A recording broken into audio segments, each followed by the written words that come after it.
Tahu nggak sih banyak orang tua masih mikir, emang sepenting itu ya anak harus masuk PAUD sebelum SD? Kalau langsung SD gimana? Ah, nanti juga bisa belajar sendiri. Hello semua, saya guru TK yang setiap hari tepuk tangan dan nyanyi sambil tepuk jidat juga. Kelihatannya santai, masuk akal, tapi satu hal yang sering kita lewatkan, kita terlalu fokus pada hasil akhir, tapi lupa melihat proses awalnya. Karena gini, masuk PAUD itu bukan soal gengsi, bukan soal biar terlihat lebih duluan, tapi soal apakah anak siap menghadapi dunia sekolah? Coba bayangkan, anak yang langsung masuk SD tanpa persiapan, hari pertama harus duduk lebih lama, harus mengikuti instruksi, harus berinteraksi dengan banyak orang baru, harus memahami aturan. Kalau belum siap, yang muncul bukan belajar tapi tekanan.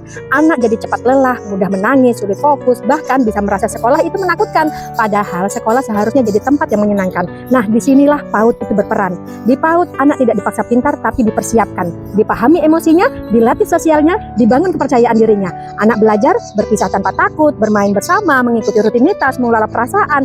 Hal-hal kecil itu, tapi itu adalah fondasi. Dan tanpa fondasi, bangunan setinggi apapun itu akan mudah goyah. Memang tidak semua anak yang tidak PAUD akan gagal, tapi jujur ya, mereka sering harus mengejar hal-hal dasar yang seharusnya sudah bisa dipelajari lebih awal. Dan itu bisa membuat proses belajarnya lebih berat.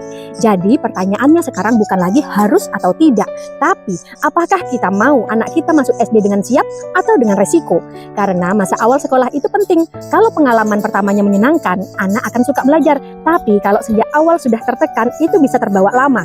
Jadi, penting nggak masuk PAUD? Bukan sekedar penting, tapi strategis untuk membangun dasar, untuk menyiapkan mental, untuk membuat anak siap, bukan sekedar bisa.